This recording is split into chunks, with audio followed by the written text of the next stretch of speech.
Salut à tous, j'espère que vous allez bien, j'espère que vous êtes au top parce que c'est très important.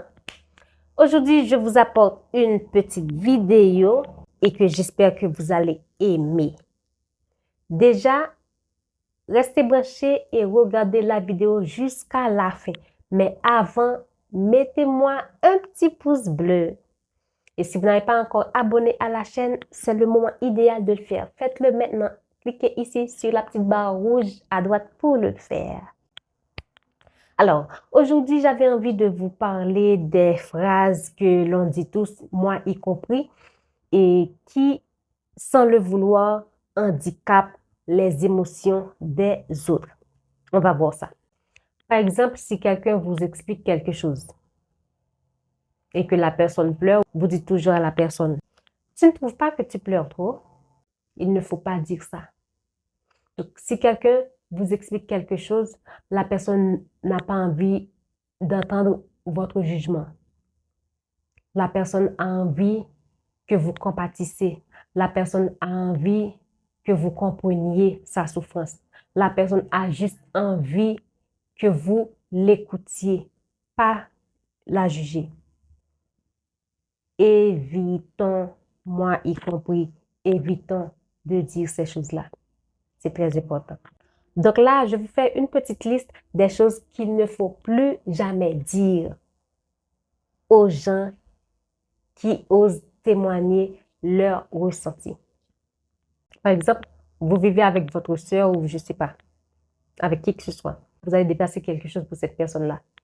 Et que la personne s'est mise en colère ou peu importe, elle n'est pas en colère, mais elle fait que parler de ça. Elle exprime ses émotions, son ressenti. Et que vous dites, tu ne trouves pas que tu exagères juste pour un téléphone? Tu ne trouves pas que tu exagères juste pour une boîte de maquillage? Tu ne trouves pas que tu exagères juste pour ci, pour ça? C'est vrai que vous trouvez que c'est banal. C'est vrai que vous trouvez que elle n'a pas à exagérer, mais vous n'êtes pas elle. Donc, vous savez comment gérer vos émotions. Elle sait comment gérer ses émotions. Peut-être que cette personne-là ne peut pas gérer ses émotions. Donc, laissez parler la personne. Elle a son droit. Elle ne vous a pas demandé la permission de parler. Elle ne vous a pas demandé, allez, j'ai envie de parler, prête-moi ta bouche parce que j'ai des tas de choses à dire. Non. Elle a le droit de parler, elle a le droit de manifester son ressenti. C'est très important. Alors, s'il vous plaît, évitez de dire cette phrase-là qui peut handicaper l'émotion de la personne en face de vous. C'est très important.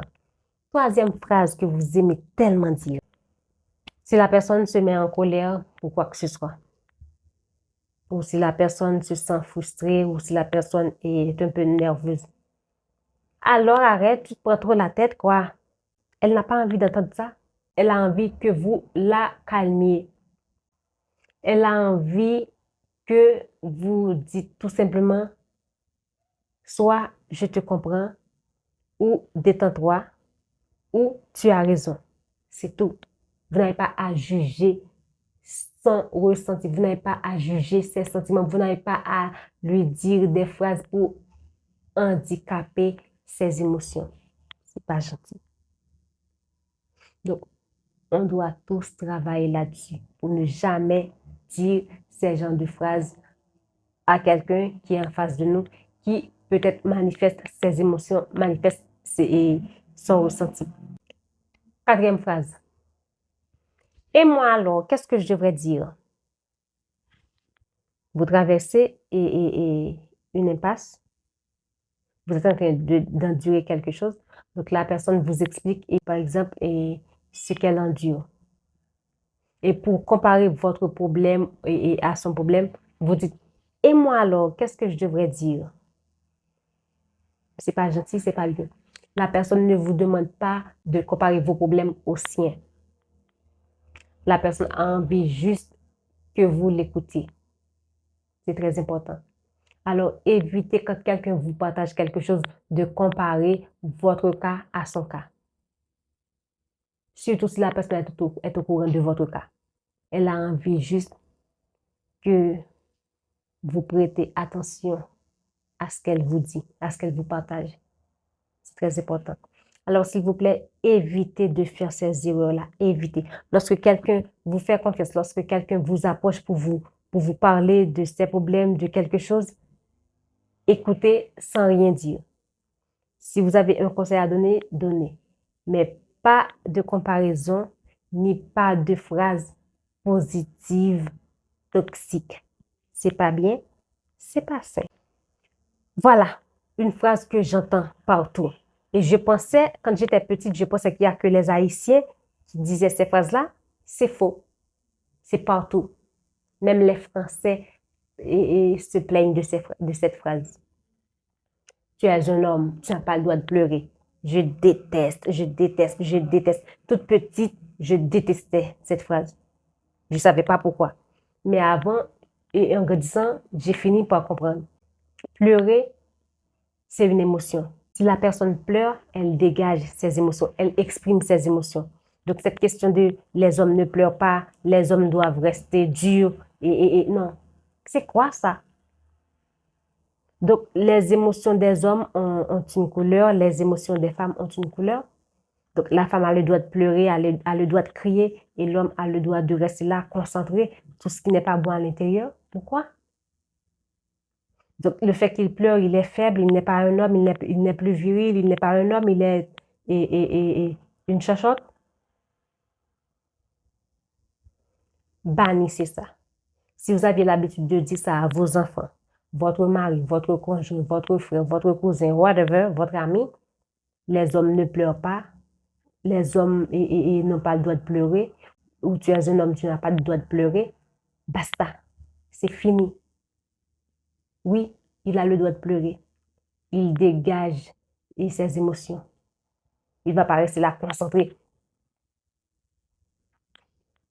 jusqu'à exploser. Pourquoi? Juste pour faire plaisir à la société qui dit que les hommes n'ont pas le droit de pleurer. Moi-même, mon neveu, il a envie de pleurer, il pleure. J'ai jamais dit, tu es un homme, tu n'as pas le droit de pleurer. Un homme quoi? Dans votre tête, les hommes ont droit de tout faire, mais sauf pleurer.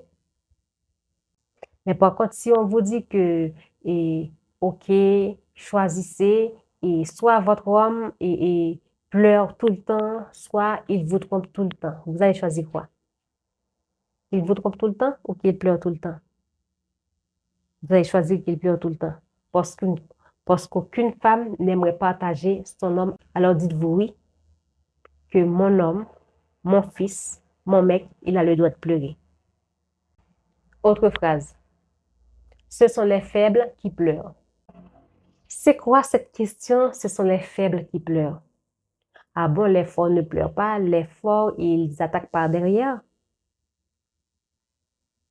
Donc, si j'ai pas réussi à l'examen, je pleure, je suis faible. Si j'ai perdu mon mec, je pleure, je suis faible. Si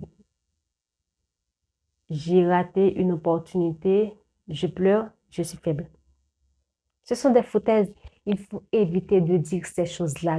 Les émotions ne vous avertissent pas.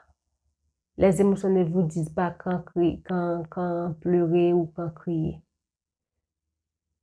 Donc, vous avez envie de pleurer, vous pleurez. Vous avez envie de crier, vous criez. On pense que vous êtes faible. Vous êtes faible. C'est ce qu'ils disent. Souvent, la personne dit ce qu'il ou ce qu'elle pense d'elle.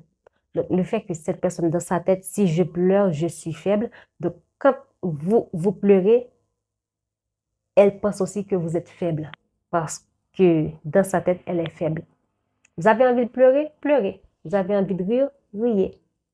C'est tout. J'en ai des tas de phrases, mais je ne vais pas tous les citer. La dernière phrase que je vais vous citer, quand la personne vous raconte quelque chose de terrible par quoi elle passe, soit quand la personne vous raconte sa misère, son problème ou quoi que ce soit, vous comparez votre problème à son problème. Vous dites, ah, je suis passée par des choses beaucoup plus difficiles que ça. Là, en ce moment, je te parle de moi, de mon ressenti. Je te partage ça, c'est juste pour m'écouter. Tu m'écoutes d'abord. Après, tu me racontes ton histoire. C'est à moi de voir si ton cas ou ton histoire est plus terrible. Mais en ce moment même, ce que j'ai besoin, c'est de l'écoute, de l'attention. C'est une épaule pour pleurer. Et parfois, la personne vous parle, vous explique et ces choses sans rien attendre en retour. Pas de conseils, pas de réponse, rien. Juste la personne a envie de vider son sac. Alors, il faut savoir donner aux autres la liberté, la chance de vider son sac avec vous. Si la personne vous a choisi pour vider son sac, c'est parce qu'elle vous fait confiance. Alors, évitez ça, ces phrases-là que je vous dis là, les amis, s'il vous plaît. Évitez. Quand une personne vous partage et son ressenti, ses problèmes, évitez de dire des phrases qui peuvent handicaper ses émotions, qui peuvent l'attrister beaucoup plus. C'est très important. J'espère que cette vidéo va vous aider, va vous ouvrir les yeux. J'espère que vous allez prendre sur vous et que à partir d'aujourd'hui, vous allez être beaucoup plus attentif aux autres que de les juger. C'était tout pour aujourd'hui. Je vous dis à la prochaine pour une nouvelle vidéo. Bye bye.